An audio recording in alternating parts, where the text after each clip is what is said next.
Welcome to my channel. This is Pratibha Kaushik, your teacher, your mentor, your friend or your guider. So welcome to my channel where we will be building your foundation with me. So आज का जो topic है वो है हमारा class 10th का NCERT class 10th का first chapter of the biology which is life processes, या कहिए आपकी ये NCERT बुक का 6th चैप्टर है which is the first chapter of biology life process. तो देखो बच्चों, लाइफ प्रोसेस में सबसे पहले जो हम पढ़ते हैं वो ये है कि लाइफ क्या चीज़ है। लाइफ यानी कि हमारी ज़िंदगी को चलाने के लिए जो प्रोसेस की काम आते हैं, जो प्रोसेस नीडेड है हमारी ज़िंदगी के लिए, उनके बारे में हम बात करेंगे। तो सबसे पहली चीज़ जो इसमें आता है, कौन नॉन लिविंग है, ठीक है, और कौन है लिविंग। सबसे पहली चीज कि लिविंग और नॉन लिविंग में डिफरेंस बताइए। लिविंग और नॉन लिविंग में डिफरेंस बताइए। तो आप कैसे कहेंगे कि ये लिविंग है और ये नॉन लिविंग है। सो बच्चों, बात ऐसी है कि लिविंग और नॉन लिविंग में जहाँ तक हमने देखा है, बच्चे बोलते हैं कि जो मूवमेंट करता है वो लिविंग है, जो मूवमेंट नहीं करता है वो नॉन लिविंग है। तो बच्चों, जैसे कि आपको पता है प्लांट्स एज सच कोई मूवमेंट नहीं करते हैं, ठीक है, प्लांट्स मूवमेंट नहीं करते। और एनिमल्स में भी ऐसे हैं जो कि लिविंग हैं और वो मूवमेंट नहीं करते हैं, वो मूवमेंट नहीं करते हैं। अब हमें ये जानना है कि फिर हम कैसे पता करेंगे कि लिविंग और नॉन लिविंग क्या है। तो बच्चों, मूवमेंट को हम डिफाइन करते हैं। चलिए पहले सबसे पहले बात हम करते हैं, आपको पता है आपकी बॉडी किस चीज़ से बनी हुई है। जो आपकी बॉडी है, ठीक है, बॉडी कैसे बनी है। बॉडी आपकी ऑर्गन्स से मिलके बनी है। तो शुरू से अगर हम इसको शुरू करें तो सबसे पहले सेल, ठीक है, which is the unit of life, basic unit of life, functional unit of life. Cell से कई सेल्स मिलके बनाते हैं टिश्यूज, ठीक है, कई सेल्स मिलके बनाएंगे टिश्यूज। अब कई टिश्यू मिलके बनाते हैं ऑर्गन, और कई ऑर्गन मिलके बनाते हैं ऑर्गन सिस्टम, या हम जिसे कहते हैं बॉडी, ठीक है। ये हम बात कर रहे हैं मल्टी सेल्यूलर ऑर्गेनिज्म की, यूनिसेल्यूलर के बारे में नहीं। यूनी का मतलब होता है सिंगल, ठीक है, सिंगल यानी कि वन।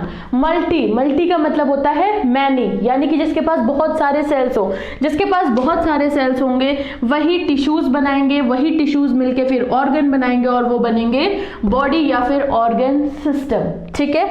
तो जो सेल्स होते हैं ना बच्चों, एक्चुअली में ये जो सेल्स होते हैं वो कुछ मॉलिक्यूल्स से मिलके बने होते हैं। मॉलिक्यूल्स, एटम से, ये सब तो नहीं बोलेंगे हम बोलेंगे मॉलिक्यूल्स से मिलके बने होते हैं। ये जो मॉलिक्यूल्स है ना, इनका अगर मूवमेंट हो रहा है, तब हम कहते हैं कि द फॉलोइंग, जो भी हम देख रहे हैं वो लिविंग है या फिर नॉन लिविंग है, ठीक है।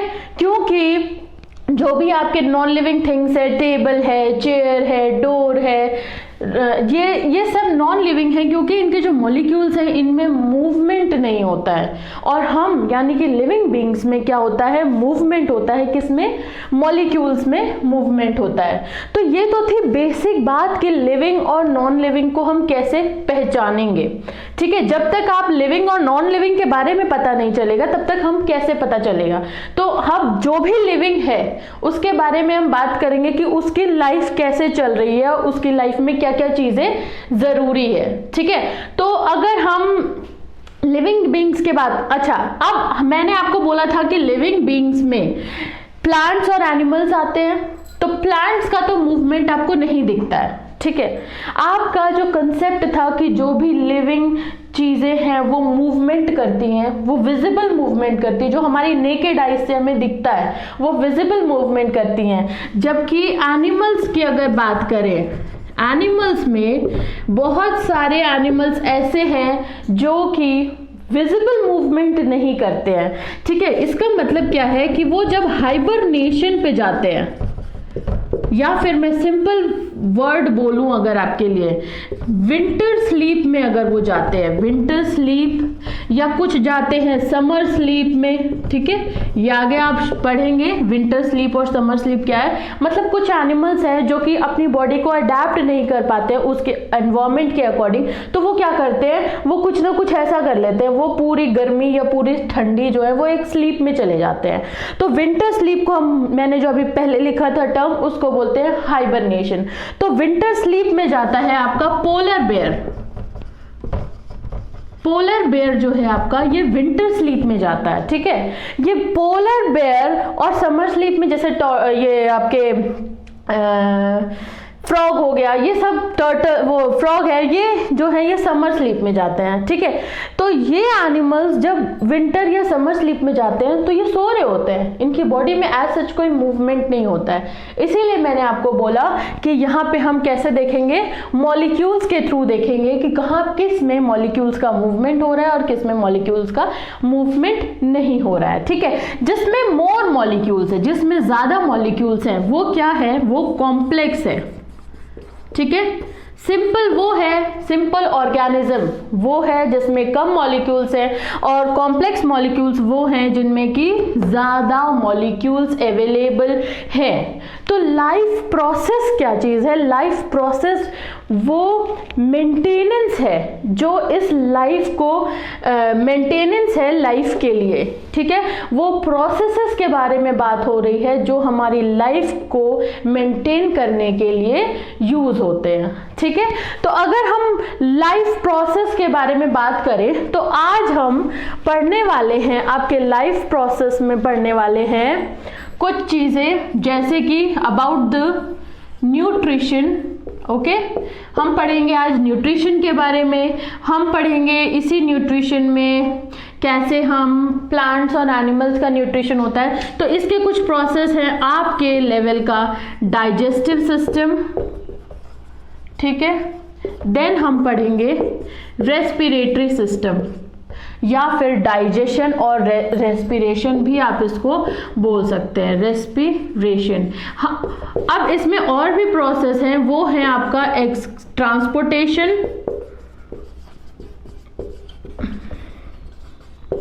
और है एक्सक्रीशन।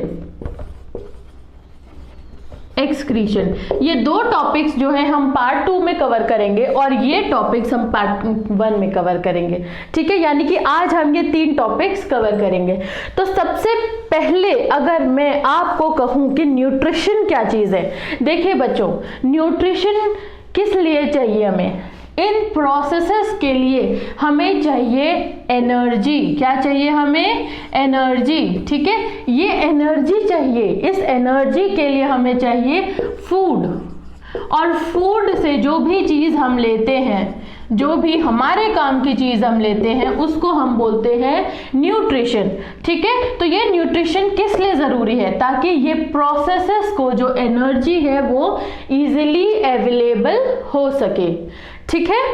सो अगर हम बात करते हैं न्यूट्रिशन की, न्यूट्रिशन आपकी बॉडी कैसे लेती है, ये हम फर्दर डिस्कस करेंगे कि कितने टाइप्स के न्यूट्रिशन है, ठीक है। सो अब ये जो एनर्जी है, एनर्जी कैसे काम करेगी मेंटेनेंस में, तो बच्चों यहाँ पे कुछ हमारे बॉडी में ऑक्सीडाइजिंग और रिड्यूसिंग रिएक्शंस होती है, ठीक है। ऑक्सीडाइजिंग और रिड्यूसिंग रिएक्शंस होती हैं हमारी बॉडी में, जो कि इस एनर्जी को बनाती हैं, ठीक है। ये हम अभी पढ़ेंगे कि ये रिएक्शंस क्या क्या चीज़ है, ये ऑक्सीडाइजिंग और रिड्यूसिंग रिएक्शंस, मतलब कुछ ऑक्सीडाइज होता होगा और कुछ जो है वो रिड्यूस होता होगा, और ये ऐसी रिएक्शंस मिलके हमारे बॉडी में होती है जो कि हमारे लाइफ प्रोसेस को हेल्प करती है मेंटेन करने के लिए, ठीक है। सो यहाँ पर अगर हम बात करें कि सिंगल सेल ऑर्गेनिज्म कैसे सर्वाइव करता है, ठीक है, सिंगल सेल ऑर्गेनिज्म कैसे सर्वाइव करता है, तो अगर हम सिंगल सेल ऑर्गेनिज्म की बात करेंगे तो सिंगल सेल ऑर्गेनिज्म, जो मान लीजिए हमने अमीबा का एग्जाम्पल ले लिया, सिंगल सेल ऑर्गेनिज्म है ये, इसकी जो पूरी बॉडी है, ठीक है, ये सराउंडिंग यानी कि इन्वायरमेंट के डायरेक्ट कांटेक्ट में, एक तो सिंगल सेल है यानी कि बहुत ही सिंपल है, मॉलिक्यूल्स बहुत कम है, ठीक है। तो ये इन्वायरमेंट इसका क्या है, वाटर, ये इन्वायरमेंट के डायरेक्ट कांटेक्ट में है। डायरेक्ट कांटेक्ट में होने की वजह से इसका जो पूरा सरफेस है वो इन प्रोसेसेस को करेगा, यानी कि वो डाइजेशन करेगा, वो एब्जॉर्प्शन करेगा, रेस्पिरेशन करेगा, वो एक्सक्रीशन करेगा, ठीक है, वो सारे प्रोसेसेस करेगा वो एक सिंगल सेल। क्यों? क्योंकि ये डायरेक्ट कांटेक्ट में है किसके, एनवायरनमेंट के। अब हमारी बॉडी ले लीजिए, हमारी बॉडी की अगर हम बात करें तो ऊपर का सुपरफिशियल जो भी सरफेस है वो कांटेक्ट में है एनवायरनमेंट के, लेकिन अंदर के जो सेल्स हैं वो कांटेक्ट में नहीं है। तो अगर हम बात करें इनकी, अगर हम इसकी बात करें कि ये क्या है, तो यहाँ पे स्पेशलाइज्ड टिश्यूज होते हैं, मल्टी सेलुलर ऑर्गेनिज्म के स्पेशलाइज्ड टिश्यूज होते हैं। ये स्पेशलाइज्ड टिश्यू क्या चीज है, देखिए मैं बताती हूँ। स्पेशलाइज्ड टिश्यू या स्पेशलाइज्ड ऑर्गन क्या चीज है। कुछ सेल्स, कुछ टिश्यूज जो हैं वो अपना काम, ये टिश्यूज हैं, इनमें से कुछ टिश्यूज जो हैं वो अपना काम डिवीजन ऑफ लेबर कर लेते हैं, इनका एक काम बटा हुआ है, इनका एक काम बटा हुआ है। तो अगर ये टिश्यू स्पेशलाइज्ड है, इसका मतलब कि ये टिश्यू सिर्फ और सिर्फ एक प्रोसेस करेगा, या वो रेस्पिरेशन करेगा, या वो डाइजेशन करेगा, या वो एक्सक्रीशन करेगा, या वो ट्रांसपोर्टेशन करेगा। तो ये है स्पेशलाइज्ड टिश्यू। हमारी बॉडी क्योंकि एनवायरनमेंट के डायरेक्ट कॉन्टैक्ट में नहीं है, इसलिए इन टिश्यूज की जरूरत पड़ती है, ठीक है। हमारे पास स्पेशलाइज्ड टिश्यू है for the digestion, for the absorption, for the transportation, for the excretion, for the respiration. Okay, समझ में आया। सो यहाँ पर ये जो आपके स्पेशलाइज्ड टिश्यूज हैं, अब इनको न्यूट्रिशन कैसे मिलता है, इनको न्यूट्रिशन हमारे जो ये जो न्यूट्रिशन है, इनको जो एनर्जी कैसे मिलती है, ये मिलती है ट्रांसपोर्टेशन के थ्रू, ठीक है। वो हम फर्दर पढ़ेंगे कि कैसे इनको ट्रांसपोर्टेशन के लिए एनर्जी मिलती है। कुछ टिश्यूज होते हैं जो वेस्ट मटेरियल्स को ट्रांसपोर्ट करते हैं, कुछ टिश्यूज होते हैं जो फूड और ऑक्सीजन को ट्रांसपोर्ट करते हैं, ठीक है। अगर हम बात करें न्यूट्रिशन की, अगर हम बात करें न्यूट्रिशन की, तो न्यूट्रिशन मैंने आपको बताया था किस लिए लेना है, एनर्जी के लिए लेना है। अब ये बार बार मैं एनर्जी बोल रही हूँ, इसका मतलब क्या है, आपको एनर्जी के लिए जो लेना है फूड, किस लिए लेना है, ताकि ये लाइफ प्रोसेस मेंटेन हो सके।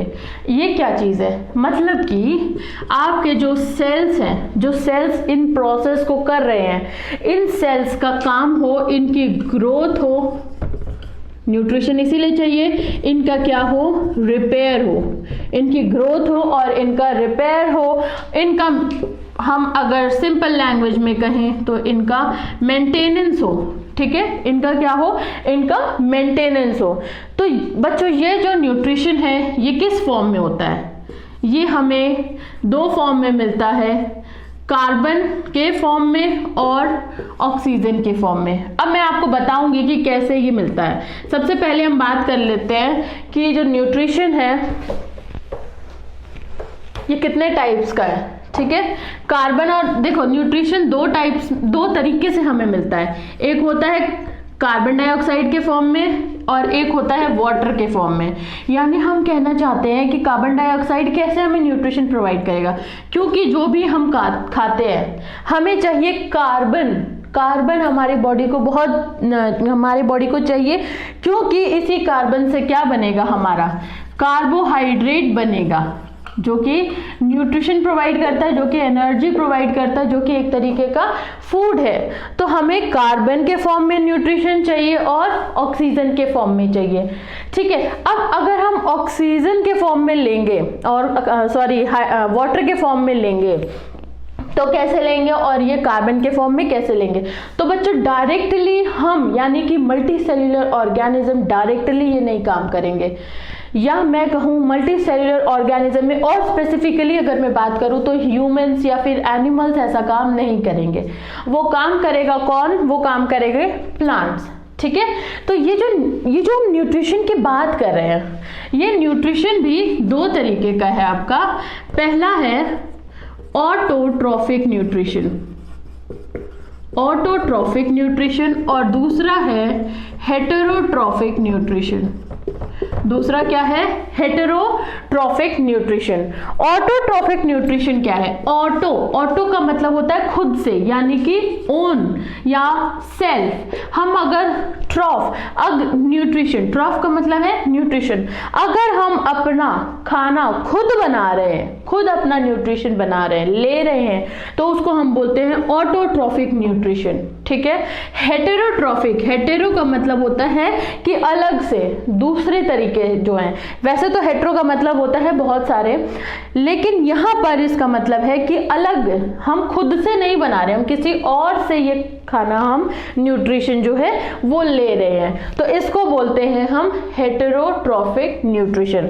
अब ये जो ऑटोट्रॉफिक न्यूट्रिशन है, ये कौन कौन करता है?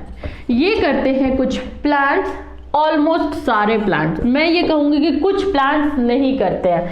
ठीक है, प्लांट्स और कुछ बैक्टीरिया, कुछ ऐसे बैक्टीरिया हैं जो कि ऑटोट्रॉफिक न्यूट्रिशन करते हैं। कुछ है, ज़्यादा नहीं है। अगर हम बात करें हेटेरोट्रॉफिक न्यूट्रिशन की, तो इस कैटेगरी में आते हैं हम, यानी कि एनिमल्स, और आते हैं कौन? और आते हैं आपके फंजाई या फंगी, जो भी आप बोलते हैं। ठीक है, तो ये आते हैं हेटेरोट्रॉफिक न्यूट्रिशन के अंडर। ऑटो मीन्स खुद से, ओन सेल्फ।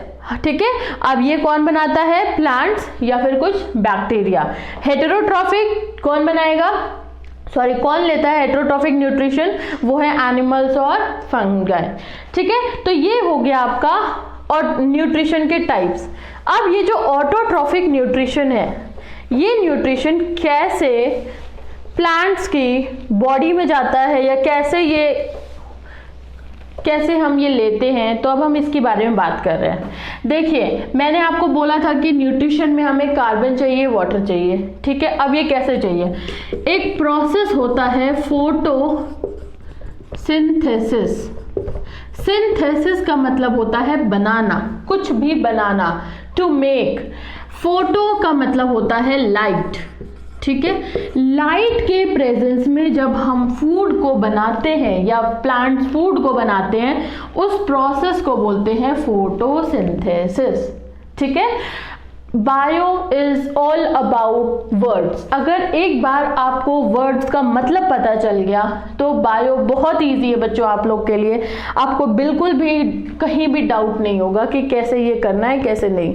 सो फोटोसिंथेसिस यानी कि लाइट के प्रेजेंस में जो फूड बनता है उसको हम क्या बोलते हैं? फोटोसिंथेसिस। ठीक है, अब इसमें हमें क्या क्या चीजें चाहिए? मैंने आपको बताया था इसमें क्या चाहिए हमें चाहिए कार्बन और हमें चाहिए वाटर।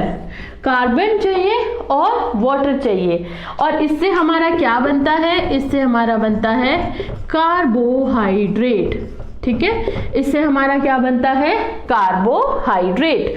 तो ये देखिए, अब ये कार्बोहाइड्रेट बना, प्लांट्स अपना खाना बना रहे हैं इन द फॉर्म ऑफ कार्बोहाइड्रेट, फिर ये इसको स्टोर कर रहे हैं। फ्रूट्स जो आप खाते हैं वो स्टोर्ड फॉर्म है बेचारों का, इन प्लांट्स का ये स्टोर्ड फॉर्म है फ्रूट्स जो कि आप खा लेते हैं। ठीक है, उसको अब हम अगर इसको देखें रिएक्शन के फॉर्म में, तो कार्बन कैसे मिलेगा? प्लांट्स जो है ये फोटोसिंथेसिस से CO2 लेते हैं और वाटर लेते हैं, और सनलाइट के प्रेजेंस में, मैंने बोला फोटो मतलब होता है लाइट, तो ये कौन सी होगी? सनलाइट। सनलाइट के प्रेजेंस में क्लोरोफिल के प्रेजेंस में बनाएगा ये कार्बोहाइड्रेट C6H12O6। ठीक है, और इसके साथ एनर्जी जनरेट करेगा। ठीक है, तो यहां पर ये कैसे हुआ? कार्बन प्लस वाटर क्या बना रहा है? कार्बोहाइड्रेट। कार्बोहाइड्रेट ये हमारा बन गया। तो यहां पे देखिए आप, यहां पे कार्बन जो है वो रिड्यूस हुआ है, ठीक है, कार्बन रिड्यूस हुआ है। 6 अगर हम कार्बन के मॉलिक्यूल्स लेंगे तो यहाँ पे देखिए ये कार्बन जो है ये कार्बोहाइड्रेट बनाते समय रिड्यूस हुआ है। मैंने आपसे कहा था ऑक्सीडाइजिंग और रिड्यूसिंग रिएक्शंस के बारे में मैं बात करूंगी, तो यहाँ पे क्या है, ये रिड्यूसिंग रिएक्शन हो रही है। कार्बन यहाँ पे रिड्यूस होके क्या बना रहा है, कार्बोहाइड्रेट बना रहा है, ठीक है। अब ये जो कार्बोहाइड्रेट है, ये कार्बोहाइड्रेट प्लांट्स जो है वो स्टोर करते हैं। प्लांट्स इस कार्बोहाइड्रेट को स्टोर करते हैं किस फॉर्म में, स्टार्च के फॉर्म में, ठीक है। किस फॉर्म में स्टोर करते हैं, स्टार्च के फॉर्म में। प्लांट स्टार्च के फॉर्म में स्टोर करते हैं। और आप जब स्टार्च, अच्छा स्टार्च जो है बेटा ये कॉम्प्लेक्स मॉलिक्यूल आ चुका है, अब स्टार्च कॉम्प्लेक्स मॉलिक्यूल है। आप जब स्टार्च को लेते हैं तो ये टूटेगा सिंपल फॉर्म में, ये फिर बनाएगा कार्बोहाइड्रेट। कार्बोहाइड्रेट सिंपल भी होंगे और कॉम्प्लेक्स भी होंगे, लेकिन यहाँ पर ये जो कॉम्प्लेक्स फॉर्म है आपकी बॉडी में जब जाएगा तो ये टूटेगा सिंपल फॉर्म में, और तब आपकी बॉडी इसको एब्जॉर्ब करेगी, ठीक है। तो ये था आपका कि क्या है, कैसे प्लांट्स अपना खाना बना रहे हैं। अगर हम फोटोसिंथेसिस की बात करें, अच्छा ये जो मैंने बोला कि कार्बोहाइड्रेट बना रहा है, तो ये क्या बना रहा है, ग्लूकोज बना रहा है, ठीक है। मैंने कहा कि स्टार्च जो है वो स्टोर होता है प्लांट्स के बॉडी में। आपके बॉडी में ग्लूकोज बना, यहाँ पे किस फॉर्म में स्टोर हुआ, स्टार्च के फॉर्म में। आपके बॉडी में ग्लूकोज की जगह स्टोर होता है ग्लाइकोजन, ठीक है। ग्लूकोज कन्वर्ट होता है पहले ग्लाइकोजन में और फिर ये ग्लाइकोजन स्टोर होता है, ठीक है।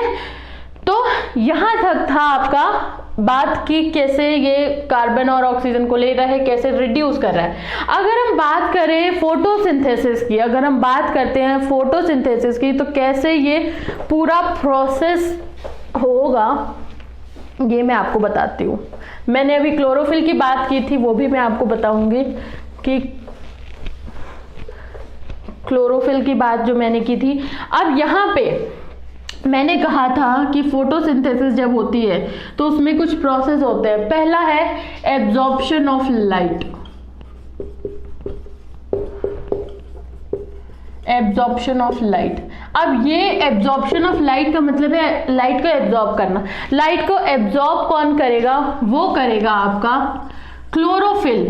क्लोरोफिल क्या चीज है, ठीक है। क्लोरोफिल एक पिगमेंट है, ये एक पिगमेंट है जो कि आपके लीफ में मिलता है, ठीक है। जो आपकी लीफ को ग्रीन कलर प्रोवाइड करता है, ये एक पिगमेंट है जो कि आपकी लीफ को ग्रीन कलर प्रोवाइड करता है, इसीलिए ग्रीन होती हैं। तो ये क्लोरोफिल की खासियत क्या है कि ये लाइट का एब्जॉर्प्शन करता है, और जो एब्जॉर्प्शन करेगा वही लाइट अब यहाँ पे यूज होने वाली है। तो ये जो किस चीज को एब्जॉर्ब करेगा, लाइट को, यानी कि क्लोरोफिल ने लाइट एनर्जी को एब्जॉर्ब किया, ठीक है।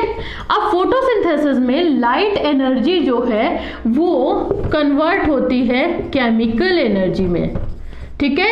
एक कंपाउंड बना है, एक केमिकल बना है कार्बोहाइड्रेट, तो ये लाइट एनर्जी किस में कन्वर्ट हो रही है, केमिकल एनर्जी में कन्वर्ट हो रही है। फोटोसिंथेसिस में लाइट एनर्जी केमिकल एनर्जी में कन्वर्ट हो रही है। अब यहाँ पर एक और चीज होती है, मैंने कहा था वाटर का भी यूज होता है, कार्बन डाइऑक्साइड का भी यूज होता है। तो यहाँ पे ये जो वाटर है ये भी टूट गया हाइड्रोजन और ऑक्सीजन में। वाटर किस में टूटा, हाइड्रोजन और ऑक्सीजन में। और लास्ट चीज जो है वो ये 3-4 हैं बच्चों, यूजुअली 4 स्टेजेस हैं इसके। Absorption of light, light energy जो है केमिकल एनर्जी में टूट जाती है, और वाटर जो है वो हाइड्रोजन और ऑक्सीजन में टूट जाता है। मैंने यहाँ पे नेसेंट ऑक्सीजन लिखा है, इसको नेसेंट ऑक्सीजन बोलते हैं, जबकि ऐसा होता नहीं है, ठीक है। सो यहाँ पर आपका ये एक और काम है इसका, ये जो CO2 है ये कार्बोहाइड्रेट में बदल जाता है, ठीक है। ये कार्बोहाइड्रेट में बदल जाता है, CO2 का रिडक्शन हो जाता है, ठीक है। तो ये 4 चीजें होती हैं कार्बन डाइऑक्साइड में। अब ये कैसे, क्लोरोफिल की अगर हम बात करें तो क्लोरोफिल कहाँ होता है, लीफ में होता है, ठीक है। क्लोरोफिल जो है वो आपके लीफ में होता है, ये आपकी लीफ है, तो इस लीफ में आपके क्लोरोफिल होगा। क्लोरोफिल यहाँ पे कहीं लीफ के दो सरफेस होते हैं, एडैक्सियल और एबैक्सियल, या फिर मैं कहूँ सिंपल लैंग्वेज में upper surface and lower surface. तो लोअर सरफेस पे ज़्यादा स्टोमेटा होते हैं कंपैरिजन टू अपर सरफेस, ठीक है। तो यहाँ पर स्टोमेटा पाए जाते हैं। अब ये स्टोमेटा कैसे होते हैं मैं बताती हूँ आपको। ये स्टोमेटा ही है जो कि ट्रांसपोर्टेशन के लिए हेल्प करते हैं, ट्रांसपोर्टेशन नहीं, सॉरी, ट्रांसपीरेशन। ट्रांसपीरेशन एक प्रोसेस है जिसमें लॉस ऑफ वाटर होता है, ये स्टोमेटा उसको करता है। या फिर हम कहें कि गैसियस एक्सचेंज जो होते हैं प्लांट्स में, वो इस स्टोमेटा से होता है। अगर हम स्टोमेटा का स्ट्रक्चर देखें तो स्टोमेटा का स्ट्रक्चर कुछ ऐसा होता है।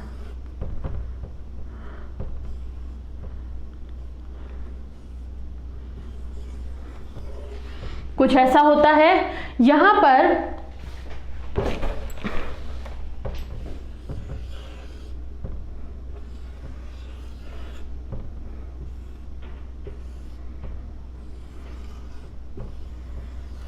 ये हमारे मीसोफिल सेल्स हैं। स्टोमेटा हमेशा मीसोफिल सेल्स में मिलता है, तो ये हमारे मीसोफिल सेल्स हैं। ये है हमारा स्टोमेटा, ये गार्ड सेल एक्चुअली है। स्टोमेटा के बारे में अगर हम बात करें तो स्टोमेटा में होते हैं गार्ड सेल्स। क्या होते हैं? Guard cells. गार्ड सेल्स ही गार्ड करते हैं कि कब स्टोमेटा को ओपन होना है और कब स्टोमेटा को क्लोज होना है, ठीक है। ओपन या क्लोज कब होगा ये गार्ड सेल्स बताते हैं। तो अब जो ये स्टोमेटा है, जब आपका वाटर कंटेंट, आप प्लांट की बॉडी में वाटर कंटेंट अगर ज़्यादा होता है तो ये स्टोमेटा ओपन हो जाते हैं। अभी ये दो कंडीशंस होती हैं, एक होती है टर्जिड कंडीशन और एक होती है फ्लैसिड कंडीशन, ठीक है। एक होती है टर्जिड कंडीशन और एक होती है फ्लैसिड कंडीशन। टर्जिड का मतलब होता है फूला हुआ, फ्लैसिड मतलब सिकुड़ा हुआ। तो यहाँ पे टर्जिड कंडीशन, ये टर्जिड कंडीशन मैंने दिखा रखी है जहाँ पे ये स्टोमेटा ओपन हुआ है। क्या होता है कि वाटर एडजेसेंट सेल्स से इसमें आके फिल हो जाता है, ठीक है। इसमें वाटर भर जाता है और ये फूल जाता है। जब ये स्वॉलो हो जाता है तो ये जो ओपनिंग है ये खुल जाती है, ठीक है। स्टोमेटा, ये ओपनिंग जब खुलती है तो हम इसको बोलते हैं स्टोमेटल ओपनिंग खुल गई, ठीक। अब क्या होता है, यहाँ पे ये वाटर का कंटेंट ज़्यादा था इसलिए खुल गया, गैसेस का एक्सचेंज हो गया, गैस को जो अंदर जाना था बाहर आना था वो सारा हो गया। अब अगर इसको क्लोज होना है तो क्या होगा, ये वाटर जो है ये अब बाहर जाएगा, ये वाटर स्टोमेटा से बाहर निकलेगा, ठीक है। ये वाटर स्टोमेटा से बाहर निकलेगा और ये गार्ड सेल्स जो है ये फ्लैसिड कंडीशन में आ जाएंगे, ये सिकुड़ जाएंगे। जब ये गार्ड सेल्स सिकुड़ेंगे तो ये जो पोर है ये बंद हो जाएगा, ये जो स्टोमेटल ओपनिंग है ये बंद हो जाएगी, ठीक है। ये बंद हो जाएगी तो हम बोलेंगे कि स्टोमेटा क्लोज हो चुका है। और यही प्रोसेस है आपके गैसियस एक्सचेंज का। ये जो कार्बन डाइऑक्साइड इन्वायरमेंट से लेता है और इन्वायरमेंट को ऑक्सीजन देता है, वो इसी के थ्रू देता है, ठीक है, वो इसी के थ्रू देता है। तो ये हमारी बात थी स्टोमेटा की कि कैसे कार्बन डाइऑक्साइड प्लांट की बॉडी में जाएगी। अच्छा, आपको पता है प्लांट्स जो है वो रिजर्वोयर है ऑक्सीजन के। अगर प्लांट्स नहीं होंगे तो ऑक्सीजन नहीं मिल सकता है। वो इसलिए क्योंकि ये कार्बन डाइऑक्साइड जो आप लोग प्रोड्यूस कर रहे हैं, जो इन्वायरमेंट में है, वो कार्बन डाइऑक्साइड को ले रहे हैं और इन टर्न आपको दे रहे हैं ऑक्सीजन, इन टर्न आपको दे रहे हैं ऑक्सीजन। तो ये इसलिए बोला जाता है रिजर्वोयर ऑफ ऑक्सीजन। तो ये तो था आपका स्टोमेटल ओपनिंग कैसे हो रही है, ठीक है, एक्सचेंज ऑफ गैसेस कैसे हो रहे हैं। तो यहाँ पर अगर हम बात करें, हम फोटोसिंथेसिस पे बात कर रहे थे, उसके एक नीड हमारी हो गई कार्बन डाइऑक्साइड की कि कैसे वो हमारे प्लांट के बॉडी में आएगा, ये आपको पता चल गया है। दूसरी जो रॉ मटेरियल्स हैं, रॉ मटेरियल्स किसके, फोटोसिंथेसिस के जो रॉ मटेरियल्स हैं उनके बारे में अगर हम बात करें तो हमें चाहिए वाटर, ठीक है। वाटर हमें कहाँ से मिलेगा, रूट से मिल जाएगा। हमें चाहिए नाइट्रोजन, नाइट्रोजन बहुत इंपॉर्टेंट है। देखिए नाइट्रोजन जो है वो एक प्रोटीन का पार्ट है, ठीक है। नाइट्रोजन से बनता है प्रोटीन, और प्रोटीन आपको पता है बॉडी बिल्डिंग में हेल्प करती है, ठीक है। सो नाइट्रोजन चाहिए। नाइट्रोजन इसको मिलता है एनवायरमेंट से इन द फॉर्म ऑफ नाइट्रेट या फिर और नाइट्राइट और बोथ, ठीक है, इन द फॉर्म ऑफ नाइट्रेट और नाइट्राइट और बोथ। फिर इसको चाहिए फॉस्फोरस, ठीक है, फिर इसको चाहिए फॉस्फोरस, इसको चाहिए मैग्नीशियम। मैग्नीशियम आपका क्लोरोफिल का बहुत इंपॉर्टेंट पार्ट है, ठीक है। इसको चाहिए फॉस्फोरस, इसको चाहिए वाटर, नाइट्रोजन, फॉस्फोरस, मैग्नीशियम और हाँ इसको चाहिए आयरन। ये सारी चीजें इसको सॉइल से मिलती है। फॉस्फोरस एनपीके याद हो अगर आपको, एनपीके में नाइट्रोजन, फॉस्फोरस और पोटेशियम आप सारी चीजें डालते हैं। ये क्या है ये आपको बाद में बताऊंगी मैं ये क्या है, क्योंकि ये आपके शायद सिलेबस में नहीं है। तो यहाँ पे एनपीके जब हम डालते हैं तो हम यही डेफिशिएंसी जो होती है प्लांट्स की, इसी के लिए ये पूरी हो जाए इसलिए डालते हैं। तो यहाँ से ये फॉस्फोरस, मैग्नीशियम और आयरन जो है वो लेता है सॉइल से, वाटर लेता है रूट्स के थ्रू सॉइल से, नाइट्रोजन जो है वो एनवायरनमेंट से आ जाती है। अब यहाँ पे एक छोटा सा अगर मैं आपको ज्ञान दूं तो वो ये है कि नाइट्रोजन, कुछ प्लांट्स में नाइट्रोजन की डिफिशियंसी होती है। कुछ प्लांट्स नाइट्रोजन को इन्वायरमेंट से नहीं ले सकते in the form of nitrate या in the form of nitrite, दोनों ही फॉर्म में नहीं ले सकते। वो या तो वो ऐसे सॉइल में होते हैं जो नाइट्रोजन डिफिशिएंट होती है, या फिर वो खुद नहीं ले सकते हैं। उस समय वो अपनी नाइट्रोजन डिफिशियंसी को कहीं और से पूरा करते हैं, ठीक है। वो किसी एनिमल को लेते हैं, खा लेते हैं। जैसे कि आपने सुना होगा कि कुछ प्लांट्स हैं जो एनिमल्स को भी खाते हैं। वो एनिमल्स नहीं, इंसेक्ट को एक्चुअली, तो वो वहां से अपनी नाइट्रोजन डिफिशियंसी को पूरी करते हैं।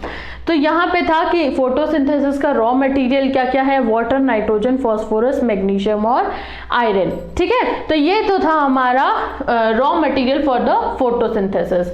अब ये फोटोसिंथेसिस हो के आपको ये स्टोर्ड फॉर्म में, स्टार्च के फॉर्म में मिलता है। जो फ्रूट्स आपको मिलते हैं, जो ये आप ले लेते हैं स्टोर्ड फॉर्म ऑफ प्लांट, या फिर हम कहें दूसरे एनिमल्स ले लेते हैं, ठीक है। अब हम बात करेंगे यहाँ पर हेटेरोट्रॉफिक न्यूट्रिशन की। हेटेरोट्रॉफिक न्यूट्रिशन, हेटेरोट्रॉफिक न्यूट्रिशन की अगर हम बात करें, मैंने आपको बताया था हेटेरो यानी कि उसके और अलग मोड है, यानी वो दूसरों से अपना खाना लेगा, ठीक है। हेटेरोट्रॉफिक न्यूट्रिशन, तो यहाँ पे ये जो न्यूट्रिशन है वो दूसरों से तो लेता ही है, लेकिन यहाँ पे कौन कौन आता है तो मैंने आपको पहले भी बताया था। यहाँ पे कौन कौन आते हैं, एनिमल्स और फंजाई, ठीक है।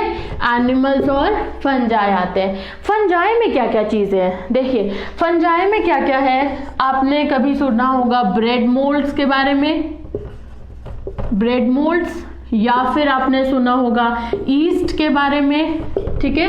ब्रेड मोल्ड्स है, ईस्ट है, या फिर आप कहें, ये तो जरूर सुना होगा, mushroom. Mushroom, bread mould, east और मशरूम ये फंजाई है या फंगी है, जो भी आप बोलते हैं, ये हेटेरोट्रॉफिक मोड ऑफ न्यूट्रिशन करते हैं, ठीक है। ये क्या करते हैं, दो तरीके से काम करता है। एक तो होता है कि ये न्यूट्रिशन को लेगा अपनी बॉडी के अंदर और फिर उसको कॉम्प्लेक्स को तोड़ेगा। दो तरीके से काम करता है। एक होता है जो इनसाइड द बॉडी काम करता है, और एक होता है जो आउटसाइड द बॉडी काम करता है, ठीक है। इनसाइड द बॉडी में क्या होता है, इनसाइड द बॉडी में आप न्यूट्रिशन एज इट इज लेते हैं जो कॉम्प्लेक्स फॉर्म में है, इसको आप किस फॉर्म में तोड़ते हैं, सिंपल फॉर्म में तोड़ते हैं। कॉम्प्लेक्स फॉर्म को तोड़ते हैं सिंपल फॉर्म में और फिर वो आपकी बॉडी ले लेती है। दूसरा जो आउटसाइड की मैं बात कर रही हूँ, वो क्या करते हैं, वो बाहर ही ये प्रोसेस को ही वो बाहर करते हैं, बॉडी के अंदर नहीं करते, वो बाहर ही करते हैं। बाहर ही वो कुछ ऐसी एंजाइम्स को सिक्रीट कर देते हैं जिससे वो जो फूड है, वो जो इनका फूड है वो टूट जाता है, टूट के वो सिंपल फॉर्म में आ जाता है और फिर वो डायरेक्टली उसको एब्जॉर्ब कर लेते हैं। यानी कि इनको ना इतने मैकेनिक्स की ज़रूरत नहीं पड़ती है, इतनी चीज़ों की ज़रूरत नहीं पड़ती है, इतने टिश्यूज, स्पेशलाइज्ड टिश्यूज की ज़रूरत नहीं पड़ती है। इनको सिर्फ ज़रूरत पड़ती है किसकी? एंजाइम्स की। एंजाइम्स बेटा कैटलिस्ट है, जो कि रेट ऑफ रिएक्शन, आप कैटलिस्ट क्या होता है? रेट ऑफ रिएक्शन को बढ़ाता है। तो यहाँ पे एंजाइम्स को बोलते हैं हम बायो कैटलिस्ट, ठीक है, इनको हम बोलते हैं बायो कैटलिस्ट। अब ये काम कौन करता है? बाहर का, मतलब कि कॉम्प्लेक्स को सिंपल बाहर ही कर देता है, वो है आपके फंजाई। ये जिस भी सरफेस पे होंगे उस सरफेस पे अपनी एंजाइम्स को पोर कर देंगे और एंजाइम्स एक बार पोर हो गई तो वो उसको तोड़ देती हैं कॉम्प्लेक्स को सिंपल फॉर्म में। एक बार सिंपल फॉर्म में फूड टूट गया तो वो इजीली आपकी बॉडी एब्जॉर्ब कर लेगी, यानी कि इनकी बॉडी एब्जॉर्ब कर लेगी, ठीक है। अगर हम एनिमल्स की बात करें तो ये अंदर फूड लेते हैं और इसमें लंबा कॉम्प्लेक्स प्रोसेस होता है, वो हम अभी डिस्कस करेंगे, ठीक है। सो ये था आपका न्यूट्रिशन। अब हेट्रोट्रॉफिक न्यूट्रिशन की अगर हम बात करें तो इसमें भी बहुत सारे न्यूट्रिशन है। कुछ पैरासिटिक है, सैप्रोफिटिक है। अब ये क्या चीज है? बहुत सारे हैं, पैरासिटिक, सैप्रोफिटिक, बहुत सारे होलोट्रॉफिक। तो यहाँ पे अगर हम पैरासिटिक की बात करें, एक न्यूट्रिशन होता है जहां पर आप प्रे को किल करते हैं, मतलब अपने न्यूट्रिशन लेने के लिए आप प्रे यानी कि दूसरे एनिमल या जिससे आप न्यूट्रिशन ले रहे हैं आप उसको मारते हैं, ठीक है। तो पैरासिटिक में हम प्रे को किल नहीं करते हैं। दो टर्म्स होते हैं, एक होता है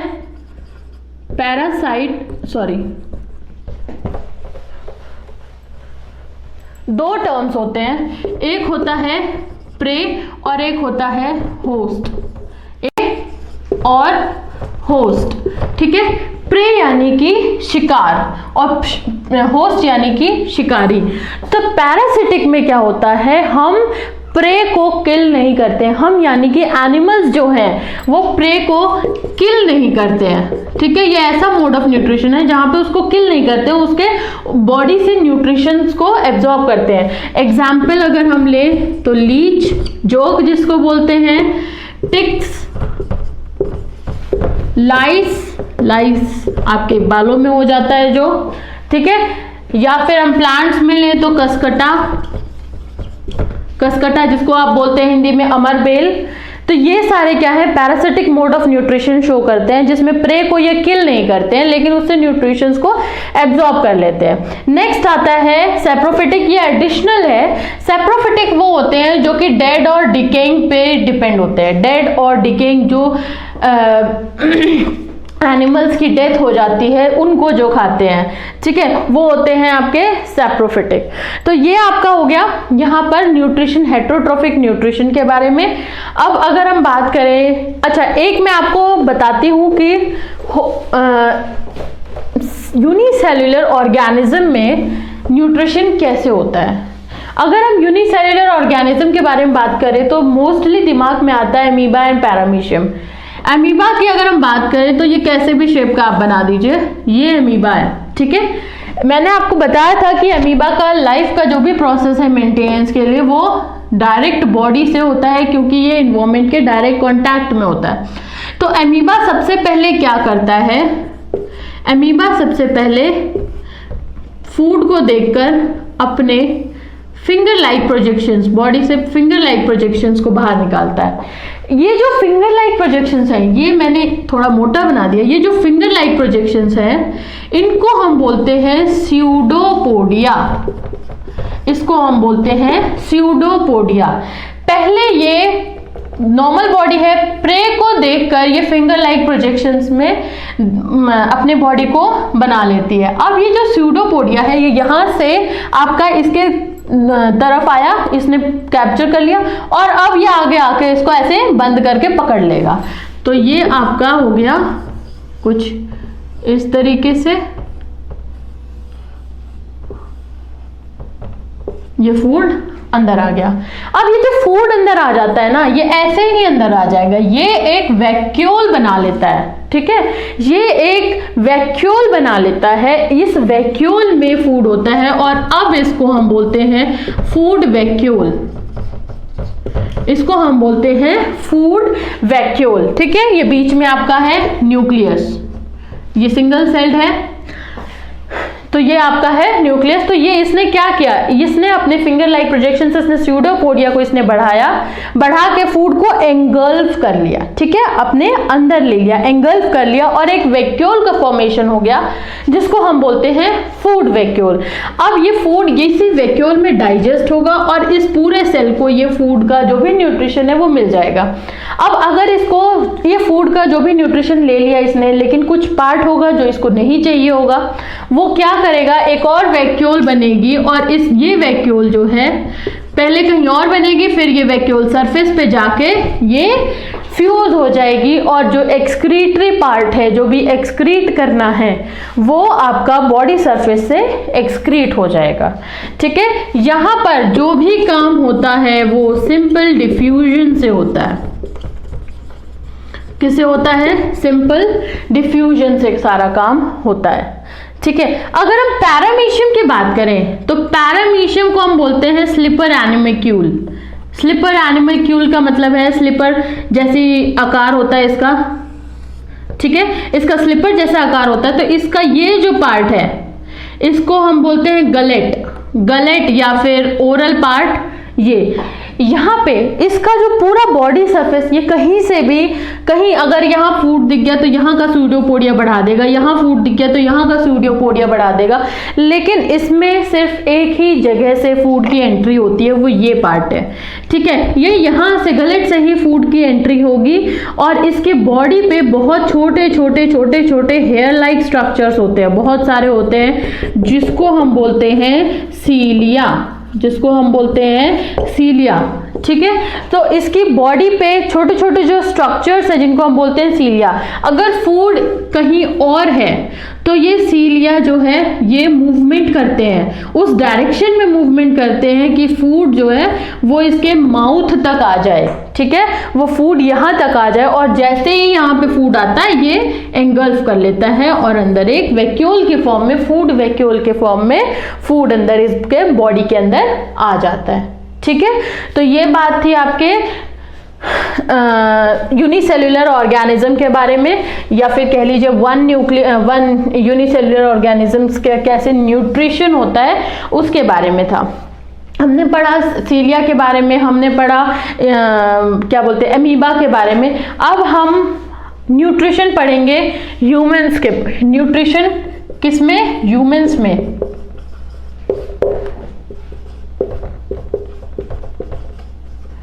न्यूट्रिशन इन ह्यूमंस। अगर हम न्यूट्रिशन इन ह्यूमंस के बारे में बात करें तो मैंने आपको बोला था जो भी प्लांट्स फूड को स्टोर करते हैं वो स्टार्च के फॉर्म में स्टोर करते हैं, और वो किस फॉर्म में होता है? वो होता है कॉम्प्लेक्स फॉर्म में। आपकी बॉडी स्टार्च को नहीं ले सकती है, एब्जॉर्ब नहीं कर सकती, इसलिए ये तोड़ेगी इसको सिंपल फॉर्म में, ये इसको तोड़ेगी सिंपल फॉर्म में। ठीक है, ये अब यहाँ पे क्या होगा, कैसे होगा, ये मैं आपको बताती हूँ। तो सबसे पहले आपके माउथ में फूड जाएगा। अगर मैं जल्दी से आपको एक डायग्राम के थ्रू बताऊं तो अच्छा होगा। देखिए, ये है आपका माउथ,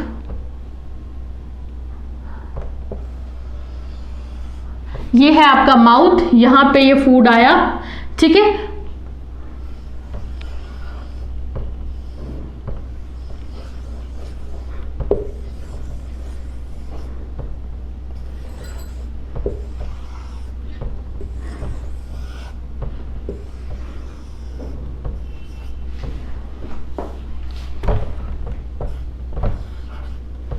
तो फूड जो है वो आपके माउथ में आएगा। ये आपका माउथ है, ऐसे ही देख लेते हैं।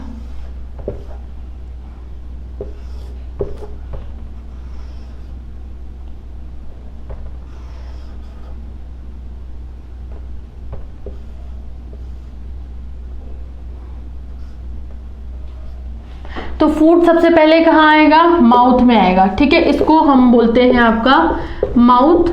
माउथ से आप फूड लेंगे, माउथ से जब फूड लेते हैं आप तो एक जगह पे जाता है, इसको हम बोलते हैं ओरल कैविटी। ठीक है, इसको हम बोलते हैं ओरल कैविटी। ठीक, तो ये फूड अब ओरल कैविटी में क्या होगा, ओरल कैविटी में एक लिक्विड सब्सटेंस होता है जिसको हम बोलते हैं सलाइवा। ठीक है, सलाइवा यहाँ पे ओरल कैविटी में होता है, यहाँ पे कुछ ग्लैंड्स होती हैं जो इस सलाइवा को सिक्रीट करती हैं। ठीक है, तो ये जो सलाइवा है ये आपके कहाँ होगा, ओरल कैविटी में। अब इस सलाइवा में कुछ एंजाइम्स होती हैं, कुछ एंजाइम्स होते हैं, कुछ सॉल्ट होते हैं, बहुत सारी चीजें होती हैं इसमें। तो ये जो सलाइवा है इसके एंजाइम्स आपके फूड से मिक्स हो जाएंगे। जब ये फूड से मिक्स हो जाएगा तो अब ये फूड कहाँ आएगा, फेरिंग्स में। यहाँ पे एक पार्ट होता है फेरिंग्स जो कि सिर्फ और सिर्फ पैसेज का काम करता है, और ये पार्ट है आपका ईसोफेगस। ये पार्ट है आपका ईसोफेगस। ये ट्यूब लाइक स्ट्रक्चर है जिसमें म्यूकस प्रेजेंट होता है। बच्चों, म्यूकस एक चिपचिपा सा स्लाइमी सा सब्सटेंस होता है, वाटरी फ्लूइड लाइक सब्सटेंस होता है जो कि लुब्रिकेंट का काम करता है। तो यहाँ पे ये ईसोफेगस से फूड होता हुआ जाएगा कहाँ, ये पार्ट है आपका स्टमक का। ये है आपका स्टमक। अब फूड यहाँ पे आएगा स्टमक में। देखिए, स्टमक में जब फूड आता है तो अब फूड स्टमक में आएगा तब यहाँ पे कुछ एंजाइम्स होती हैं। स्टमक में भी कुछ एंजाइम्स होती हैं जो कि या फिर कह लीजिए कुछ सेल्स होते हैं जो कि क्या क्या सिक्रीट करते हैं, सेल्स सिक्रीट करते हैं HCl को, कुछ एंजाइम्स को। ठीक है, और कुछ फैक्टर्स को भी सिक्रीट करते हैं, इंट्रिंसिक फैक्टर जिसको हम बोलते हैं। ये सेल्स जो है स्टमक की जो दीवारें हैं, ये जो दीवारें हैं स्टमक की, इन वॉल्स में कुछ सेल्स होते हैं जो कि इन सबको सिक्रीट करते हैं म्यूकस के साथ। एक और चीज सिक्रीट होता है वो है म्यूकस। ठीक है, तो ये म्यूकस के साथ सिक्रीट करते हैं। अब आप कहेंगे कि HCl किस लिए, HCl तो वो है, HCl तो एसिड है। एसिड हमारी बॉडी में किस लिए चाहिए भाई, जब फूड इतना आपने कॉम्प्लेक्स फूड लिया उसको तोड़ेंगे भी तो गए, और इसका सिर्फ तोड़ने का काम नहीं होता है। इसमें एक स्टमक में एक एंजाइम मिलती है पेप्सिन। ठीक है, ये जो एंजाइम होती है, ये एंजाइम जब HCl के कांटेक्ट में आती है तभी ये एंजाइम एक्टिवेट होती है। ठीक है, पेप्सिनोजन होता है एक्चुअली में, तो ये पेप्सिनोजन होता है लेकिन इसका एक्टिव फॉर्म होता है पेप्सिन। तो ये जब HCl के कांटेक्ट में आती है पेप्सिनोजन तब ये बनाती है पेप्सिन, और ये पेप्सिन फिर फूड जो आपके स्टमक में प्रेजेंट फूड है इसको तोड़ने का काम करता है। ठीक है, यहाँ से आपका फूड जो है वो आएगा यहाँ पर ड्यूडेनम में। फूड आएगा आपके ड्यूडेनम में, सॉरी स्मॉल इंटेस्टाइन में फूड आएगा। स्मॉल इंटेस्टाइन में ज़्यादातर आपका जो फूड होगा वो सॉलिड फॉर्म में डाइजेस्ट होगा और एब्जॉर्ब होगा। अब उसके बाद फूड कहाँ जाएगा, लार्ज इंटेस्टाइन में। ये वाली पूरी है आपकी लार्ज इंटेस्टाइन। लार्ज इंटेस्टाइन में फूड जाएगा और बाहर निकलेगा थ्रू एनस, बाहर निकलेगा थ्रू एनस। उससे पहले ये एक स्टोर होगा एक जगह जिसको हम बोलते हैं रेक्टम। ठीक है, एक स्ट्रक्चर है, लार्ज इंटेस्टाइन का लास्ट पार्ट है रेक्टम, स्वोलन पार्ट होता है, इसमें ये फूड स्टोर होएगा और उसके बाद ये फूड परमानेंटली आपकी बॉडी से बाहर निकल जाएगा, जिसको हम बोलते हैं, जिस पार्ट से निकलेगा, जिस ओपनिंग से निकलेगा उसको हम बोलते हैं एनस। ठीक है, तो अब ये फूड आपका यहां से यहां तक कैसे ट्रेवल कर गया, तो इसका एक रिदमिक मूवमेंट होता है। ठीक है, इसका एक रिदमिक मूवमेंट होता है जिसको हम बोलते हैं पेरिस्टाल्सिस। Very important, peristalsis. आपके बॉडी में जो फूड है वो कैसे यहां से यहां तक, यहां से यहां तक और नीचे तक आ गया, वो होता है पेरिस्टाल्सिस। ये कॉन्ट्रैक्टिव और एक्सपैंडिंग दोनों तरीके के मूवमेंट है, कॉन्ट्रैक्ट होगा एक्सपैंड होगा, कॉन्ट्रैक्ट होगा एक्सपैंड होगा, और ये बार बार ऐसा होता है, इसीलिए हम बोलते हैं इसको रिदमिक मूवमेंट। तो ये रिदमिक मूवमेंट है जिसको हमने टर्म दिया है पेरिस्टाल्सिस। कंटिन्यूअसली जहां भी फूड होगा वहां पेरिस्टाल्सिस होगी और फूड आपका पूरा आपके डाइजेस्टिव सिस्टम में ट्रैवल करेगा और लास्ट में एनस से बाहर आ जाएगा। ठीक है, तो ये तो था आपका कि कैसे फूड जाएगा। अब यहाँ पर बच्चों एक स्ट्रक्चर होता है जिसको हम बोलते हैं लिवर। ठीक है, लिवर एक जूस को सिक्रीट करता है जिसको बोलते हैं बाइल। ये जो यहाँ पे HCl पाया गया था, HCl एसिडिक होता है, इसकी एसिडिटी, एसिड जो खाना यहाँ पर है अब वो एसिडिक है। अब इस एसिडिक खाने को अगर ये यहाँ जाएगा तो इसके सेल्स एसिड की वजह से डैमेज हो सकते हैं। ठीक है, तो इसको न्यूट्रलाइज करने के लिए यहाँ पर बाइल काम करता है। ठीक, ये इसके कुछ ये पिगमेंट है, इसमें सॉल्ट्स वगैरह होते हैं, तो ये बाइल जो है इसको न्यूट्रलाइज करने के लिए, इसको न्यूट्रलाइज ना कहेंगे, एसिडिक को बेसिक मीडियम में बदलने के लिए काम करता है। तो फूड जब तक इंटेस्टाइन में जाता है तब तक बाइल की मदद से वो बेसिक फूड, अल्कलाइन फूड या बेसिक फूड हो जाता है। ठीक है, अब यहाँ पर बाइल जो है वो एक और काम करता है। बाइल जो है, अब देखिए फूड में आपने क्या क्या था, अगर हम फूड की बात कर रहे थे पहले, तो फूड में हमारे पास था कार्बोहाइड्रेट, फूड में थे कार्बोहाइड्रेट, प्रोटीन थे, ठीक है, और क्या था, और थे फैट्स, मिनरल्स और विटामिन भी होते हैं, लेकिन हम मेजरली इसके बारे में बात करेंगे। तो कार्बोहाइड्रेट जो है वो आपका यहीं पे डाइजेस्ट होना शुरू हो जाएगा, बहुत कम पार्ट। प्रोटीन और फैट्स, प्रोटीन्स जो है वो यहाँ पे स्टमक में शुरू होंगे और फैट्स यहाँ पे शुरू होंगे।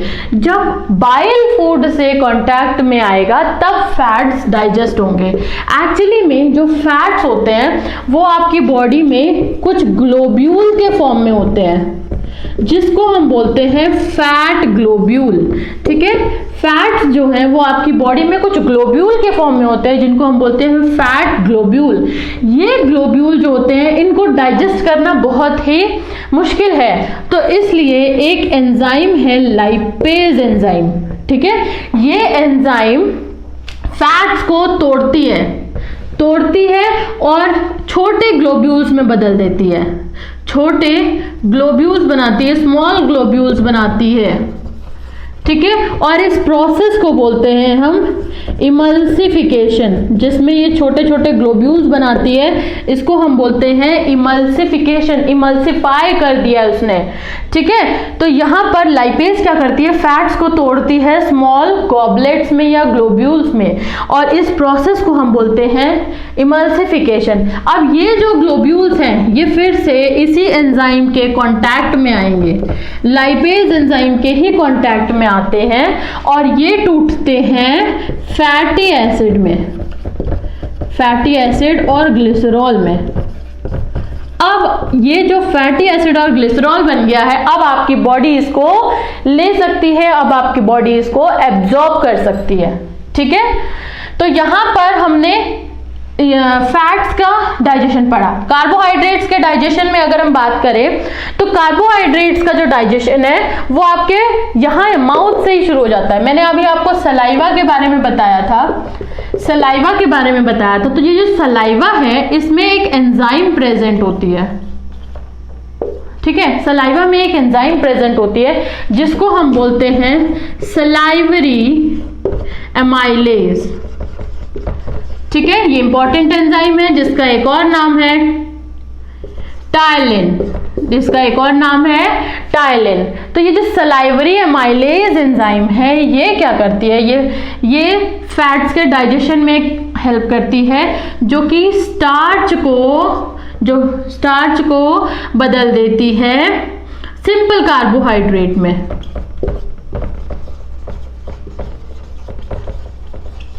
सिंपल कार्बोहाइड्रेट में मैंने बताया था स्टार्च क्या है, कॉम्प्लेक्स कार्बोहाइड्रेट है, तो ये सिंपल कार्बोहाइड्रेट यानी कि माल्टोज वगैरह में जो भी बदलेगी तो ये बदल देती है उसको सिंपल कार्बोहाइड्रेट में। अब ये जो सिंपल कार्बोहाइड्रेट में बदला है फूड, जो सिंपल कार्बोहाइड्रेट में इस सलाइवरी एमाइलेज ने बदल दिया है, तो अब ये फूड नीचे पहुंचेगा, यहाँ पर आएगा और फर्दर जो डाइजेशन है इस फूड का वो स्टमक में होगा। स्टमक में स्टार्च का फुल डाइजेशन हो जाएगा। जाता है। अगर हम बात करें प्रोटीन की, तो प्रोटीन जो है एक एंजाइम होती है पेप्सिन, ठीक है, एक एंजाइम होती है पेप्सिन। मैंने अभी आपको बताया था ये पेप्सिन कैसे बनेगी, HCl के कांटेक्ट में आके एक्टिव होती है। ये पेप्सिन जो है वो प्रोटीन को तोड़ती है, पेप्सिन प्रोटीन को तोड़ती है पेप्टोन्स में। पेप्टोन्स में अगर मैं इसको सिंपल लैंग्वेज में कहूं तो ये प्रोटीन को तोड़ेगी सिंपल प्रोटीन में, ठीक है, सिंपल फॉर्म ऑफ प्रोटीन में तोड़ देती है। वैसे आप लोग ये अगर याद रख सकें तो बहुत अच्छी बात है। सिंपल प्रोटीन में तोड़ेगी, जिसको बोलते हैं पेप्टोन्स और प्रोटियोसिस भी बोलते हैं। तो इसको ये तोड़ेगी और फर्दर फिर इसको डाइजेशन हो जाएगा, ठीक है। डाइजेशन होने के बाद इसका एब्जॉर्प्शन होगा। तो ये तो था आपका बच्चों पूरा डाइजेस्टिव सिस्टम या फिर ह्यूमंस में न्यूट्रिशन कैसे होता है, ठीक है। फैट्स का डाइजेशन कैसे होगा, कार्बोहाइड्रेट का कैसे होगा, प्रोटीन का कैसे होगा, ये सारी चीजें अभी हमने देखी।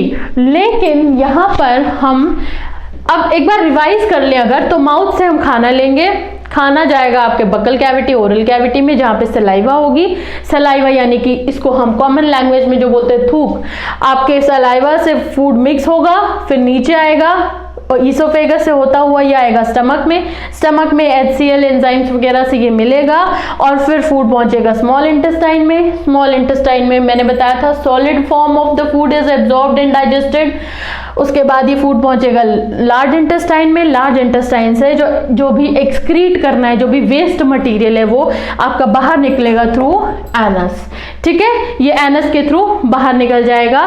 अगर डाइजेशन की बात करें तो सबसे पहले कार्बोहाइड्रेट का डाइजेशन होता है, वो माउथ में ही शुरू हो जाता है आपका, वो ओरल कैविटी में ही शुरू हो जाता है। और उसके लिए एक एंजाइम होती है जिसको हम बोलते हैं सलाइवरी अमाइलेज, ठीक है। फिर होता है प्रोटीन का डाइजेशन जो स्टार्ट होता है आपके स्टमक में। प्रोटीन के डाइजेशन में एंजाइम हेल्प करती है पेप्सिन, जो कि तोड़ती है प्रोटीन को पेप्टोन में या फिर सिंपल प्रोटीन्स में, पेप्टोन और प्रोटियोसिस में, ठीक है। इसके बाद फैट्स का डाइजेशन सिर्फ और सिर्फ यहाँ इंटेस्टाइन में होता है।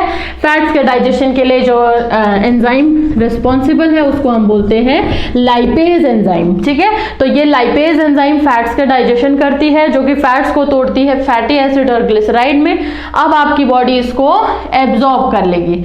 तो ये हमने जो बोला है फैटी एसिड, ग्लिसरॉल, पेप्टोन्स, हाँ, और सिंपल कार्बोहाइड्रेट, बेटा ये है वो आपका न्यूट्रिशन जो आपकी बॉडी लेगी, जिससे आपको मिलेगा एनर्जी, ठीक है। सो ये पार्ट था आपका कैसे ह्यूमंस में न्यूट्रिशन होगा।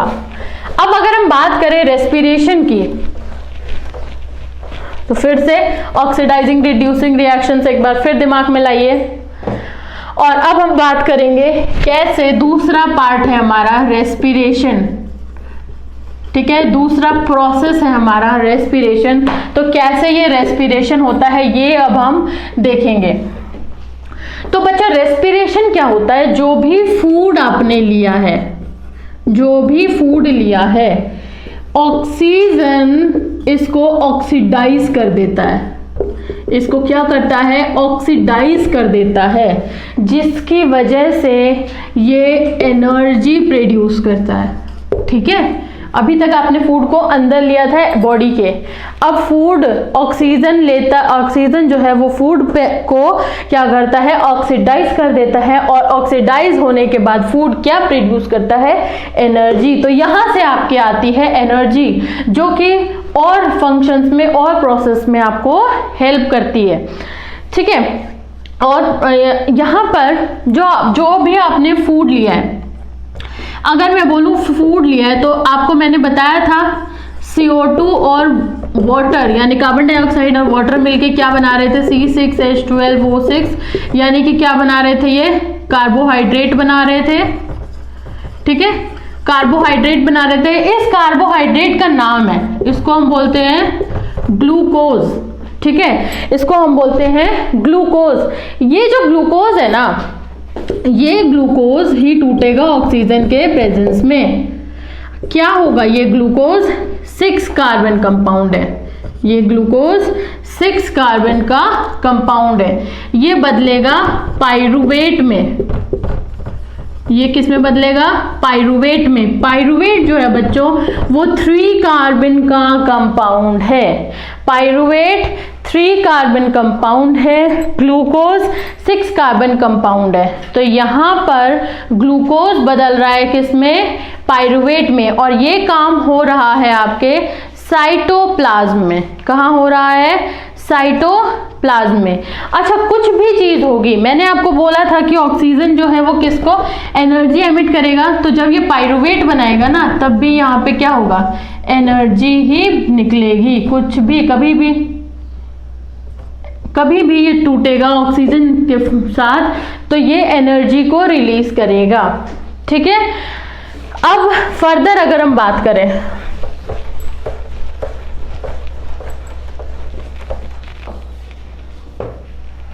देखिए ग्लूकोज था, ग्लूकोज 3 कार्बन था, ठीक है, ये टूटा किसमें? पाइरुवेट में। और ये 6 कार्बन है और ये है 3 कार्बन अब आपका पाइरुवेट में, और इसके साथ इसने क्या दिया? एनर्जी दिया। ठीक है, इसके साथ इसने क्या दिया? एनर्जी दिया। अब यहाँ पर ये जो पाइरुवेट है ये भी फर्दर टूटेगा। अब कैसे टूटेगा ये मैं आपको बताती हूं। पाइरुवेट 3 फॉर्म्स में टूटता है।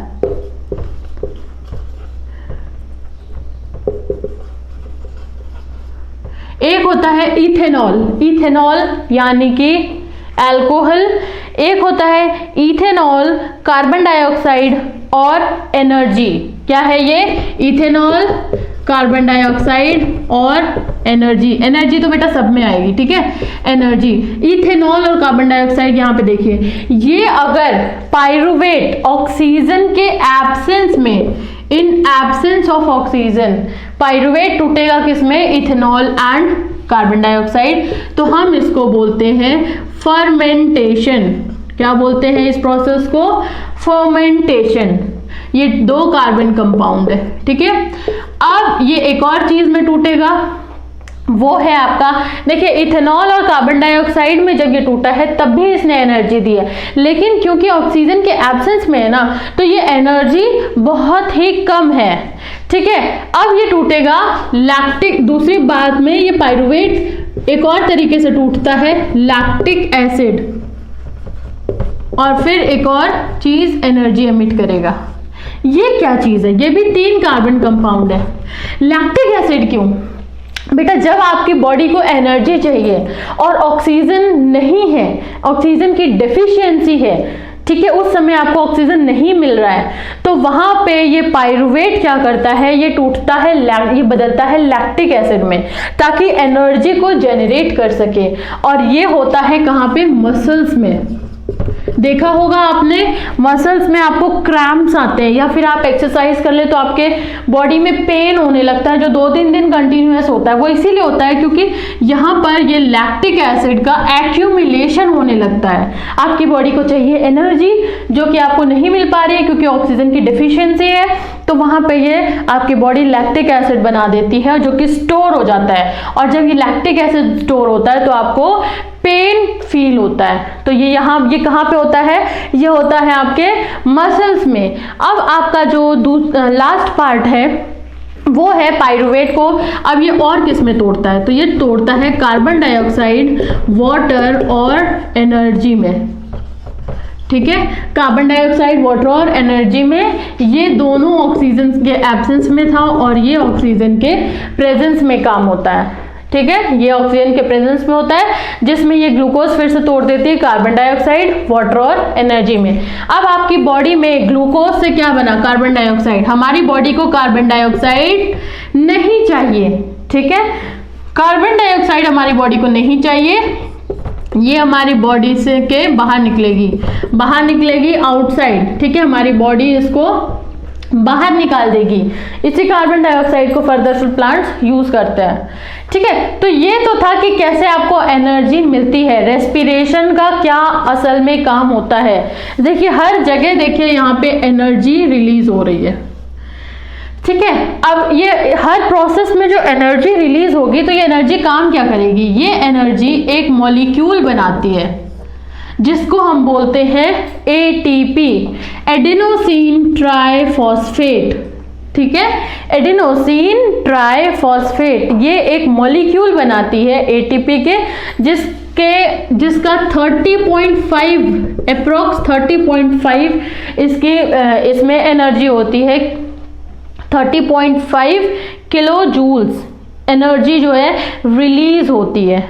ठीक है, तो अब यहाँ पर अगर हम बात करें ऑक्सीजन की, तो देखिए ऑक्सीजन आपको चाहिए ताकि आप अपने फूड को ऑक्सीडाइज कर सकें और एनर्जी ले सकें।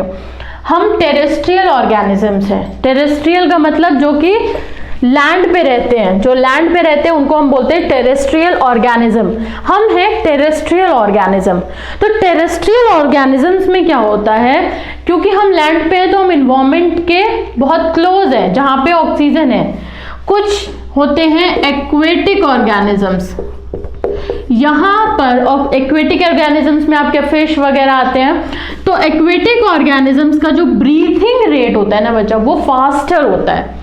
फास्ट होता है क्योंकि इनके जो वाटर होता है इसमें ऑक्सीजन का लेवल बहुत कम होता है, डिजॉल्व ऑक्सीजन इनको चाहिए, और इनमें ऑक्सीजन का लेवल कम होता है। जबकि हमारे केस में टेरेस्ट्रियल ऑर्गेनिजम्स यानी हमारे केस में क्या होता है, ऑक्सीजन का लेवल, हम डायरेक्ट कांटेक्ट में होते हैं ऑक्सीजन के, तो ये हाई होता है। ठीक है, इसीलिए हाई टू लो डिफ्यूजन के प्रोसेस से हमारी बॉडी ऑक्सीजन को अंदर ले लेती है, जबकि यहाँ पर ये डिसॉल्व होता है वाटर में, तो इनको कंटिन्यूसली जल्दी जल्दी ये काम करना पड़ता है ऑक्सीजन की डिफिशियंसी को पूरा करने के लिए।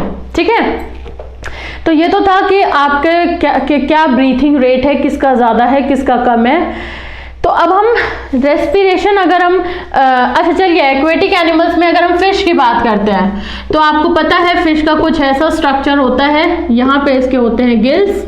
ठीक है, ये माउथ से वाटर लेती है, वाटर लेगी और इस वाटर को ये पुश करती है। ठीक है, ये इस वाटर को पुश करती है कहाँ, गिल्स में। गिल्स बहुत पतले पतले फाइन ऐसे स्ट्रक्चर्स होते हैं यहाँ पे, ये ऐसे। ठीक है, तो ये वाटर को पुश करती है और जब ये वाटर इस गिल से निकलता है ना, तो यही से के बीच में ये ऑक्सीजन ये एब्जॉर्ब कर लेता है, ये ऑक्सीजन ले लेता है और पानी को बाहर निकाल देता है। ठीक है, तो ये तो था आपका कि कैसे एक्वेटिक एनिमल्स स्पेशली फिश में कैसे गिल्स के काम से, गिल्स की मदद से रेस्पिरेशन हो रहा है, कैसे ये एक्सचेंज ऑफ गैस हो रही। सॉरी, नेक्स्ट अगर हम एक्सचेंज ऑफ गैस ह्यूमंस के केस में देखें बच्चों, तो ह्यूमंस के केस में आपके गैसियस एक्सचेंज के लिए होते हैं नॉस्ट्रिल्स। ठीक है, नाक के जो छेद है आपके, इसको बोलते हैं नॉस्ट्रिल्स। नॉस्ट्रिल्स में बहुत ही छोटे छोटे हेयर्स पाए जाते हैं। ठीक है, ये हेयर्स किस लिए होते हैं, ताकि गंदगी जो होती है, जो भी आपके डर्ट है इन्वायरमेंट में, जो आपकी गैस के साथ आ रहा है, ऑक्सीजन के साथ जो आ रहा है, वो सारा डर्ट जो है वहां पे एक्यूमुलेट हो जाता है, वहां पे जमा हो जाता है। नॉस्ट्रिल्स में आपने देखा होगा थोड़ा गिलीला सा है, किस लिए, क्योंकि वहां पे म्यूकस का प्रोडक्शन होता है, म्यूकस का प्रोडक्शन, ताकि वो डर्ट आपके नोज में चिपक जाए। इसके बाद फैरिंग्स, ये है नॉस्ट्रिल्स, यहां पे है फैरिंग्स। ठीक है, ये है आपका फैरिंग्स। फैरिंग्स से होता हुआ यहां पे ये पार्ट है आपका ट्रैकिया, क्या बोलते हैं इसको, ट्रैकिया। ये ट्रैकिया बेटा सी शेप्ड कार्टिलेजिनस स्ट्रक्चर से जुड़ा हुआ होता है। इसके चारों तरफ अगर ये ट्रैकिया है तो ऐसे, यहां पर ऐसे इसके चारों तरफ एक कार्टिलेजिनस स्ट्रक्चर होता है, कार्टिलेजिनस स्ट्रक्चर होता है, ताकि ये ट्रैकिया कोलैप्स ना हो सके। अगर आपको पुश करे किसी भी तरीके की, अगर आपको चोट लगती है तो ट्रैकिया पे कोई असर ना पड़े। ठीक है, ये ट्रैकिया कोलैप्स ना हो सके, कॉन्ट्रैक्ट ना हो सके, इसलिए यहां पर ये कार्टिलेजिनस रिंग लाइक स्ट्रक्चर्स होते हैं। ये ट्रैकिया अब फर्दर आपके खुलते हैं। ठीक है, इनको बोलते हैं हम ब्रोंकियाई, इनको हम बोलते हैं ब्रोंकियाई, और ये आपके हो गए लंग्स। ठीक है, ये आपके हो गए लंग्स। अब ये जो ब्रोंकियाई है ये फर्दर ब्रांच्ड होते हैं ब्रोंकियोल्स में, इनको हम बोलते हैं ब्रोंकियोल्स, और ये फर्दर जो है वो bag like, balloon like structure बनाते हैं। ये बलून लाइक स्ट्रक्चर बनाते हैं, ऐसा बलून लाइक स्ट्रक्चर होता है जो कि बहुत सारा होता है, इस पूरे एरिया में होता है ये, ठीक है, इस पूरे एरिया में ये बलून लाइक स्ट्रक्चर होता है, और इस बलून लाइक स्ट्रक्चर को बोलते हैं एल्वियोलाई। एल्वियोलाई क्या बोलते हैं? एल्वियोलाई। तो ये है आपके क्या, लंग्स। लंग्स में क्या प्रेजेंट है? एल्वियोलाई प्रेजेंट है। ये बहुत ही थिन स्ट्रक्चर होता है, ठीक है, बहुत थिन होता है। थिन इसलिए होता है कि एल्वियोलाई, क्योंकि इसमें गैसियस एक्सचेंज होती है। बहुत थिन स्ट्रक्चर होता है, बहुत पतला होता है, बहुत छोटा होता है, और ये पूरे लंग्स में एक्सपैंडेड होता है। आपको एल्वियोलाई के बजाय कुछ भी नहीं दिखेगा इस लंग्स में, ठीक है। तो आपके नॉस्ट्रल से एयर आई, फेरिंक्स से होती हुई ट्रैकिया में गई, ट्रैकिया फिर डिस्ट्रीब्यूट हुआ ब्रोंकियाई में, ब्रोंकियाई से एयर गई ब्रोंकियोल्स में, ब्रोंकियोल्स से गई कहाँ? एल्वियोलाई में। मैं बात कर रही हूँ ऑक्सीजन की, मैं बात किसकी कर रही हूँ? ऑक्सीजन की। अब बच्चे अगर हम एल्वियोलाई के बारे में, एक एल्वियोलाई को अगर हम देखें, ठीक है, एक एल्वियोलाई को अगर हम देख रहे हैं तो एक एल्वियोलाई जो होता है वो पतला होता है, बहुत ज्यादा थिन स्ट्रक्चर होता है, क्योंकि ये ब्लड वेसल्स के डायरेक्ट कांटेक्ट में होता है। जो भी आपकी ब्लड वेसल्स हैं इनके ये डायरेक्ट कांटेक्ट में होता है, ताकि जो भी एयर है वो यहाँ ब्लड वेसल्स में आ सके, ठीक है, वो यहाँ ब्लड वेसल्स में आ सके, इसलिए ये इसके डायरेक्ट कांटेक्ट में होता है। ऑक्सीजन ये देगी इस ब्लड वेसल को, और इसमें जो CO2 होगा वो एल्वियोलाई में चला जाएगा। अब यहाँ पे ये CO2 आ गया, CO2 यहाँ से होता हुआ फिर आपका फिर से बाहर निकल जाता है, ठीक है। तो ये तो था आपका लंग्स का पूरा पार्ट कि लंग्स में क्या क्या होता है और क्या क्या चीजें नहीं होती हैं। तो यहाँ पे मैंने आपको बताया था कि यहाँ पे छोटे छोटे हेयर लाइक स्ट्रक्चर्स होते हैं, यहाँ पर भी होते हैं वो स्ट्रक्चर्स यहाँ पे भी होते हैं, वो सीलिया जिनको हम बोलते हैं, ठीक है, इनको हम बोलते हैं सीलिया। ये आपका देखिए, आप कभी भी देखिएगा कोई डर्ट अंदर चला जाता है तो तुरंत आपको खांसी आने लगती है, आपको कफ होने लगता है। वो इसलिए क्योंकि वो सीलिया मूवमेंट करते हैं ताकि ये यहाँ पे अटक ना जाए, किसी भी पूरे पैसेज में कहीं भी ये अटक ना जाए, इसीलिए ये सीलिया कंटिन्यूअसली मूवमेंट करता रहता है, और इसीलिए ये तुरंत कफ होता है कि तुरंत बाहर निकल जाए, ठीक है।